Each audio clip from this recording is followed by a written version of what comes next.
Kalau masalah internetnya tiba-tiba modemnya merah gitu, Oh itu belum bayar biasanya. belum Mas. bayar. Belum bayar kalau itu nggak bisa. Kita nggak bisa bantu sih kalau itu ya masalah itu. Itu beda lagi soalnya. biasanya kan sering banget tuh.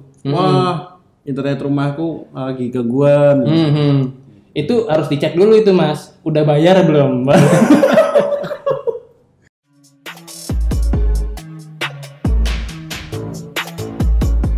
Yuk, malam Mas Dewangga Alam.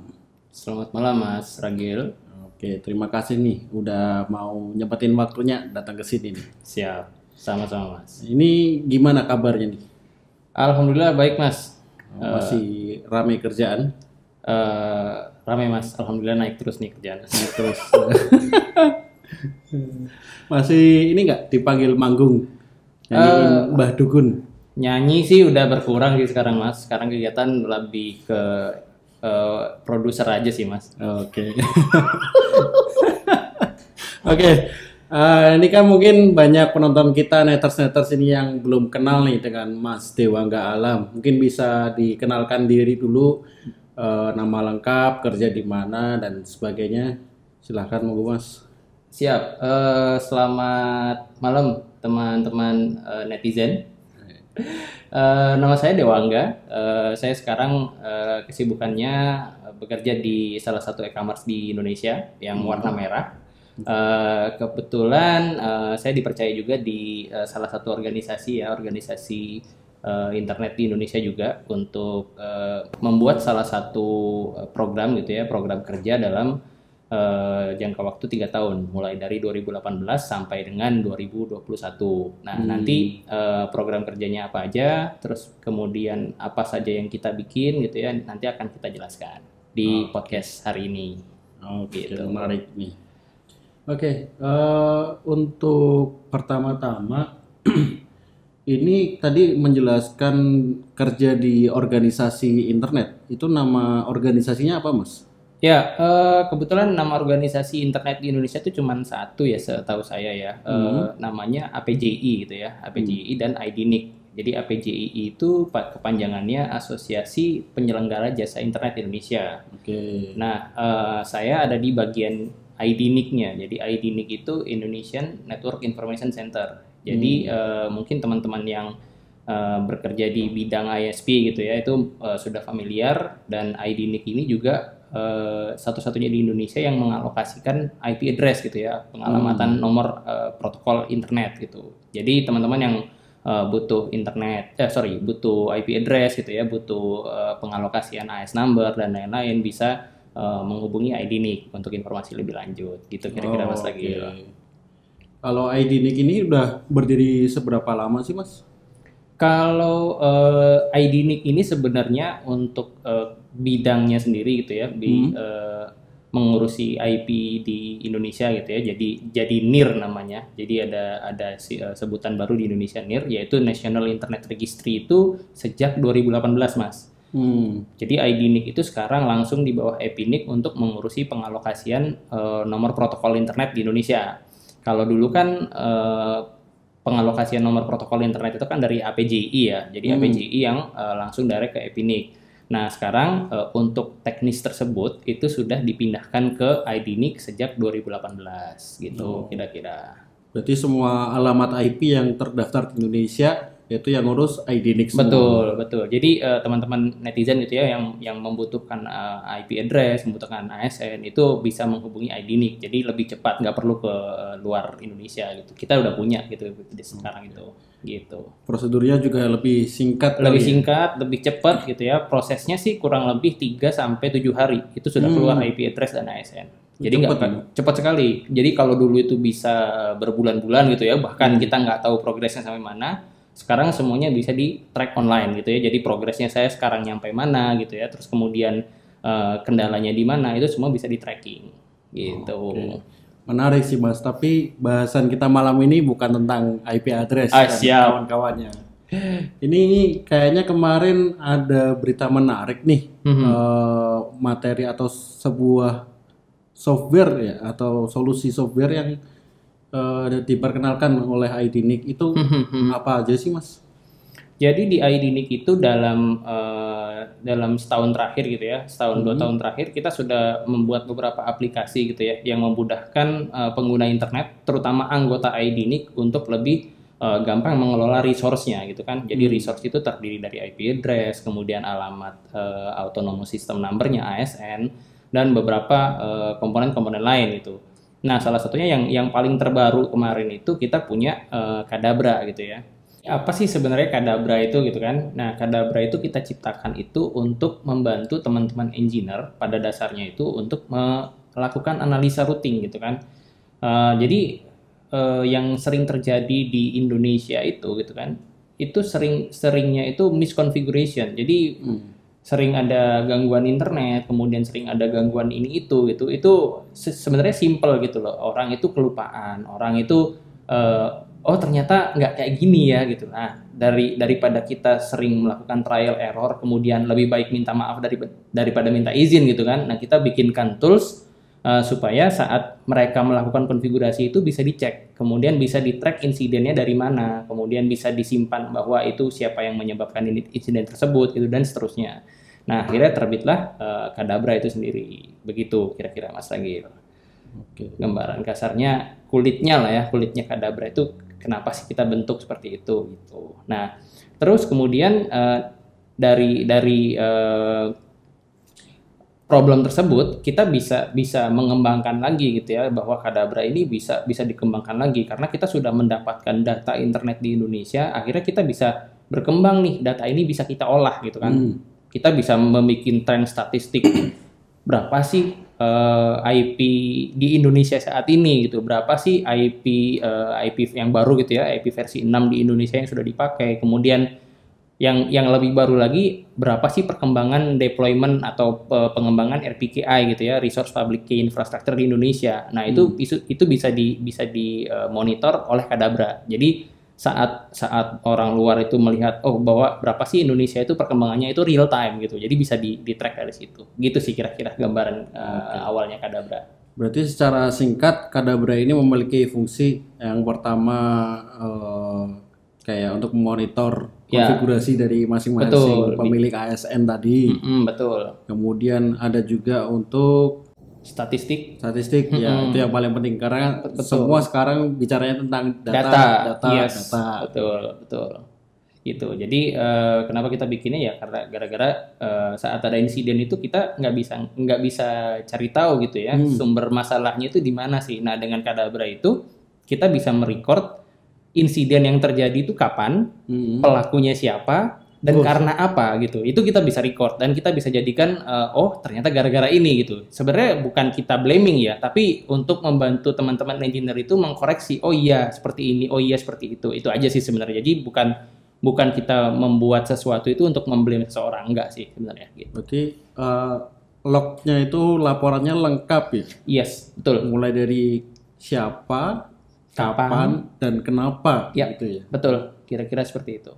Oh, menarik tuh. Berarti buat para engineer yang masih pemula yang sering istilahnya copy paste config kan betul. Sering tuh nggak merhatiin harus ada config yang dimasukin. Iya, kira-kira sih seperti itu sih kurang lebih. Nah, Mas Dewangga nih, tadi kan udah dijelasin nih singkat lah tentang Kadabra itu apa. Kalau fungsi-fungsi yang lebih detail sama fitur-fiturnya tuh apa aja sih Mas yang di Kadabra itu? Untuk fungsi ini ya, fungsi Kadabranya sendiri ya. Kalau dari fungsinya sih sebenarnya by design itu dia itu hanya mengumpulkan gitu ya, hanya mengumpulkan data dari internet yang ada di Indonesia. Intinya sih awalnya dibentuk Kadabra itu. Kenapa gitu kan? Nah, kita kalau mau bikin survei, kalau kita mau bikin tren itu kan minimal kita punya datanya nih. Jadi kalau teman-teman mau ngobrol gitu ya, mau menyampaikan sesuatu nggak ada datanya kan omong kosong kan. Nah, awalnya Kadabra itu memang dibentuk hanya untuk mengumpulkan data. Tapi setelah kita mengumpulkan data, jadi kita tuh punya pikiran-pikiran lain gitu loh. Wah, ini data ini bagus nih dibikin ini, data ini bagus. Akhirnya berkembang dan data itu bisa kita pakai gitu. Awalnya sih itu fungsinya. Nah, kemudian daripada ini cuma pengumpulan data aja dan kita nggak bisa olah, ya dibikinlah fitur-fitur kayak bagaimana saat nanti insiden itu terjadi kita bisa bikin alertingnya gitu contohnya misalkan salah satunya. Jadi misalkan Mas Ragil nih punya resource gitu ya, punya resource IP di Indonesia, kemudian IP-nya dibajak gitu kan. Nah, otomatis kalau Mas Ragil punya pelanggannya kan error nih gitu ya, karena IP-nya dibajak. Nah, itu di Kadabra bisa kita bikin fitur alerting. Jadi saat ada insiden tersebut terjadi, selain kita record, kita juga mengirimkan notifikasi ke pemilik resource-nya gitu kan. Saat tanggal sekian, jam sekian terjadi insiden ini, itu Mas Ragil pasti akan dapat. Gitu. Menarik itu Mas. Menarik. Bisa alert pakai apa aja itu? Untuk alertingnya kita sedang develop itu satu di dashboard ada fitur yang di IDNIC itu namanya My IDNIC. Jadi itu semacam portal pemilik resource-nya, itu nanti ada notifikasi di situ, itu pertama. Yang kedua, alertingnya bisa melalui email. Email yang terdaftar di anggota IDNIC. Yang ketiga, kita ada channel khusus Telegram untuk IDNIC, itu juga akan dinotif di situ. Jadi kita pengennya membuat alertingnya itu nggak cuma bikin noise gitu ya. Biasanya kan kalau kita bikin monitoring, kalau kita bikin alerting itu kan biasanya ya udah ini udah sering gitu ya. Kita nggak pernah aware gitu, nggak pernah aware saat ada beneran insiden tersebut itu penting. Kita biasanya ignoran gitu ya. Ini udah sering, udah biarin aja nanti balik sendiri. Nah, kita nggak pengen seperti itu. Jadi kita bikin yang alertingnya itu benar-benar bikin orang itu aware gitu dengan apa yang terjadi saat itu. Itu sih intinya. Fitur yang paling penting dan akan kita develop dalam waktu dekat. Gitu kira-kira Mas. Oke. Kemudian Kadabra sendiri dalam proses developnya dari awal tadi ngumpulin data, kemudian data bisa diolah. Itu sistemnya gimana sih Mas? Kalau sistem itu kebetulan kita memang build-nya dari nol ya Mas ya. Artinya kita nggak murni kayak misalkan contoh orang develop sesuatu itu kan ada yang sudah pakai framework yang sudah jadi gitu kan dimodif. Kalau Kadabra sendiri memang kita bikinnya dari nol. Jadi kita memang pakai beberapa aplikasi open source gitu ya. Open source contohnya misalkan database itu kita pakai PostgreSQL, kemudian untuk backend kita pakai aplikasi yang memang sudah tren saat ini gitu ya, pakai Kubernetes sama Golang. Jadi kita konsepnya adalah microservice. Jadi saat ada pengembangan atau ada saat penyempurnaan itu bisa dipecah gitu. Jadi softwarenya itu nggak monolit gitu ya. Jadi nggak cuma satu gede gitu, nggak. Kita bikin aplikasi yang kecil-kecil sekali. Jadi misalkan kayak alerting gitu ya, itu kan fitur ya. Itu kita jadikan service sendiri. Kemudian saat ada tadi itu dasarnya Kadabra kan hanya mengkolek data gitu ya. Mengkolek data itu kita bikin service sendiri. Jadi kenapa seperti itu? Supaya saat ada gangguan gitu ya, gangguan alertingnya aja, semua aplikasi itu nggak terganggu gitu Mas. Kira-kira seperti itu. Berarti ada tugasnya sendiri-sendiri betul, gitu ya? Betul. Jadi kita nggak mau saat satu terganggu semua service mati. Nah itu kan udah old school gitu ya, dengan proses yang seperti itu kan sudah old school. Jadi kita mau pecah-pecah gitu fungsinya. Jadi kalau misalkan yang terganggu itu cuma fitur A, ya hanya fitur A itu aja yang terganggu gitu. Jadi nggak semua fitur. Kira-kira seperti itu sih. Oke, tapi dari Kadabra sendiri nih, kan tadi sempat ternotis mungkin ada config error atau ada salah masuk ini kan parameter gitu. Kira-kira dari log alertnya itu juga bisa dimunculin nggak sih config errornya apa atau mungkin salah parameternya apa gitu? Sedalam apa nih alertnya misalkan apakah hanya ada network yang bocor atau apa gitu?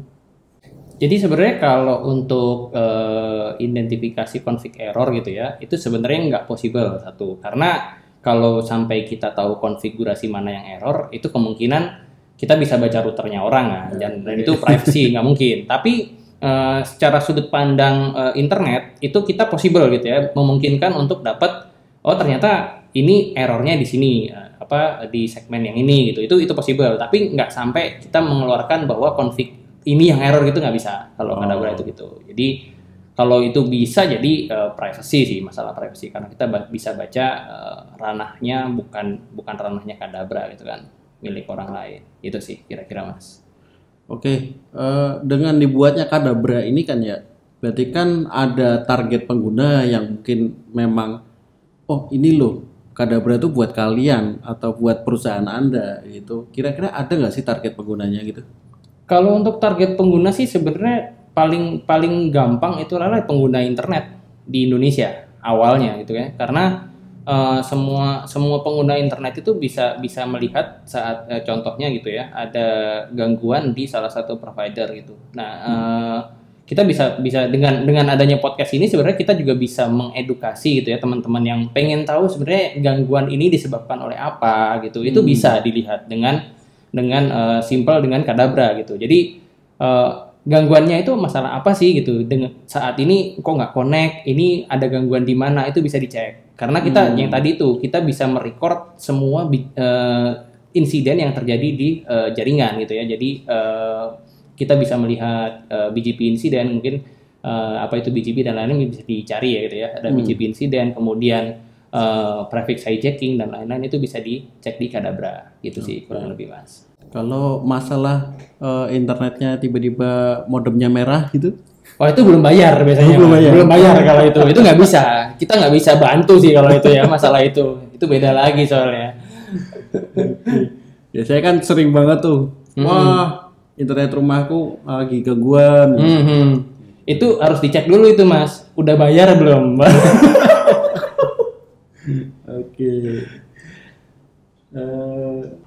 Oke Mas Dewa, setelah dibikinnya Kadabra ini nih, itu ada alasan khusus gak sih kenapa sih orang-orang atau para pegiat internet itu harus menggunakan Kadabra ini? Untuk alasan khusus itu ya supaya ini aja sih, awalnya tuh dibikin supaya semuanya transparan ya, karena kan kita kalau apalagi engineer gitu ya, engineer saat ada problem dan dia nggak tahu sesuatu terus tanya ke engineer lainnya gitu ya, terus datanya itu ditutup-tutupin karena ada gangguan. Nah kita nggak mau seperti itu. Ibaratnya kalau misalkan memang ada gangguan, bilang gangguan. Kalau memang ada misconfig, bilang misconfig. Nah dengan adanya Kadabra, at least semua yang terkoneksi ke internet itu semuanya transparan. Jadi kita bisa lihat itu ada apa di sana, kemudian ada insiden apa di sana. Jadi kita kalau saat bilang ke stakeholder atau atasan gitu ya, bilang A ya bilang A. Jadi jangan sampai karena ini, waduh ini gimana ya kalau pelanggan saya ini kita bilang gangguan terus lari atau gimana. Nah itu kita nggak mau seperti itu. Jadi ya awalnya dibikinnya karena untuk transparansi itu. Oke. Berarti kalau transparansi siapapun bisa melihat dong ya? Siapapun bisa melihat. Termasuk masyarakat umum yang notabene bukan anggota IDNIC langsung gitu ya? Betul, karena memang Kadabra dibikinnya itu untuk public service. Salah satunya untuk public service. Jadi semuanya bisa menggunakan, semuanya bisa melihat, semuanya bisa macam-macam gitu ya menggunakan Kadabranya gitu. Kayak menarik banget itu Mas. Dia harus diajari nih para netters nih gimana cara menggunakannya nih. Siap.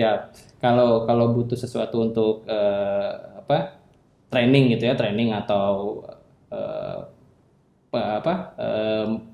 bagaimana cara menggunakan Kadabra itu bisa menghubungi ID ini. Oke. Setelah para pegiat internet ini tahu nih adanya Kadabra, itu ada perubahan yang mereka rasakan nggak sih atau reviewnya gitu dari mereka gitu? Kalau untuk ini kayaknya lebih ke testimonial atau feedback gitu ya kayaknya ya. Dari beberapa feedback yang sudah kita dapatkan sih mereka lebih mudah karena kan nggak semua orang apalagi engineer gitu ya bisa menggunakan CLI kan, command line yang hitam putih terus kita ketik baru keluar. Nah ini dengan Kadabra semuanya sudah divisualisasikan. Jadi saat kita mencari sesuatu apa yang kita cari gitu ya, kayak seperti kita mencari di mesin pencari gitu ya yang terkenal Google misalkan, itu tinggal ketik sesuatu itu sudah otomatis divisualisasikan gitu. Jadi kalau saya gitu nggak terbiasa dengan command line, ya saya tinggal menggunakan Kadabra itu udah muncul gitu web base. Karena kan beberapa engineer atau yang non engineer pun gitu ya, orang awam pengen tahu sebenarnya kayak gimana sih dunia internet itu terkoneksinya dan lain-lain, itu bisa pakai Kadabra karena caranya itu lebih mudah gitu daripada kita menggunakan yang konsol gitu ya, yang command line gitu. Itu sih intinya. Jadi biar semua orang yang non engineer awam pun gitu bisa pakai. Berarti gitu, beberapa review yang masuk adalah lebih mudah untuk melakukan pengecekan. Gitu ya, seperti itu kira-kira dari feedback yang sudah kita terima. Kemudian ada info menarik nggak yang pengen dibagikan untuk kedepannya Kadabra ini seperti apa gitu? Sebenarnya banyak sih info-info yang menarik gitu ya untuk kita sampaikan. Itu salah satunya beberapa program-program IDNIC yang banyak gitu ya. Contohnya salah satunya kita juga membantu teman-teman engineer gitu ya, engineer bahkan yang non engineer pun kalau pengen belajar gitu, kita di IDNIC itu ada program yang namanya IDNIC Academy. Jadi kita menyiapkan modul, menyiapkan kursusnya, kemudian menyiapkan virtual lab-nya. Jadi semua bisa mempelajari hal yang sama yang kita terapkan di internet gitu. Jadi menarik tuh. Betul, itu salah satunya. Yang kedua, kita juga punya program yang webinar gitu ya. Jadi kita tiap bulan itu sebenarnya kalau nggak ada COVID, kita tuh roadshow dari Sabang sampai Merauke. Itu kita melatih teman-teman engineer yang ada di daerah gitu ya. Jadi bagaimana cara mengkonfigur BGP, bagaimana mereka meningkatkan awareness tentang information security gitu ya. Kemudian macam-macam bagaimana mengimplementasikan RPKI dan lain-lain. Itu kita sudah punya program itu. Tapi due to COVID, akhirnya kita merubah itu ke webinar, ke online. Dan itu ada kelas-kelas khususnya. Banyak sih, untuk informasi lebih lanjutnya bisa di-refer ke webnya IDNIC gitu ya, idnic.net. Gitu sih Mas. Menarik itu Mas. Bahkan mungkin teman saya yang bukan ini pun bisa tertarik untuk Betul. ikut itu. Dan itu kita buka untuk umum gitu. Oke. Gitu, kira-kira. Oke, jadi selain 2 program tadi ya, IDNIC Academy dan program-program IDNIC yang lain, sebenarnya kita juga membuka kesempatan gitu ya untuk teman-teman penggiat internet gitu ya, atau komunitas yang sering berkecimpung di dunia internet untuk memberikan kontribusinya juga gitu. Jadi kita nggak hanya dari internal IDNIC sendiri gitu yang untuk membuat kurikulum, karena nggak mungkin bisa kan. Jadi kita membuka kesempatan atau membuka channel. Jika ada penggiat internet yang ingin mengirimkan kontribusinya gitu ya, kita membuka itu. Jadi semuanya bisa membuat course gitu ya, kursus atau webinar atau mensubmit dokumennya ke IDNIC itu juga bisa. Jadi dari IDNIC untuk anggota dan dari anggota untuk IDNIC juga gitu sih kira-kira Mas. Untuk yang tadi nih yang terakhir, itu apakah hanya khusus anggota atau masyarakat umum boleh? Masyarakat umum boleh. Jadi seperti ini Mas, kalau misalkan IDNIC Academy itu kan kita memberikan kursus ya, minimal masyarakat umum itu mendaftar seperti kita mendaftar di akun-akun sosial media. Jadi kalau mau belajar nggak harus jadi anggota yang ibaratnya anggota yang beneran anggota untuk berbayar ya. Jadi mereka harus mendaftar ke portal IDNIC Academy itu, kemudian ya seperti belajar biasa gitu loh. Saya pengen belajar A, B, C itu bisa. Masyarakat umum pun bisa. Jadi kita nggak membatasi hanya untuk anggota yang sudah membayar iuran atau membayar fee gitu ya setiap tahunnya, itu nggak hanya itu. Jadi semuanya boleh. Termasuk boleh mengisi. Boleh, betul. Jadi kalau misalkan, ini materinya nggak pas gitu ya, saya harus benerin nih, itu boleh. Kita membuka membuka channel itu gitu, karena kita juga nggak memungkiri gitu ya, knowledge seseorang saat itu gitu ya, dengan yang saat ini kan pasti sudah ini ya berubah. Ya, apalagi gitu ya. teknologi, apalagi internet gitu ya, apalagi teknologi itu bisa dikoreksi gitu. Kita membuka diri untuk semuanya gitu ya, netizen. Kalau ada yang salah, kalau ada yang kurang tepat, boleh silahkan. Jadi kita saling mengkoreksi gitu, itu sih tujuannya. Menarik banget ini Mas omongan kita malam ini, tapi sayangnya waktunya udah mepet banget, udah saatnya penutupan. Siap. Oke, saya ucapkan terima kasih banyak nih untuk Mas Dewa Galam udah nyempetin waktunya datang ke sini. Sama-sama Mas Argil. Semoga nanti di lain kesempatan kita bisa ngobrolin hal-hal yang lain atau perkembangan Kadabra seperti apa ke depannya. Siap. Oke, tos dulu Mas. Oke, Neters, sekian untuk podcast kali ini. Jangan lupa pantengin terus di podcastnya Data selanjutnya. Dan di IG Data jangan lupa dibuka ya, karena setiap minggunya kita ada giveaway buat kalian yang selalu mengikuti postingan-postingan di IG Data. Oke, terima kasih. Sampai jumpa kembali. Dadah. Oke, terima kasih teman-teman.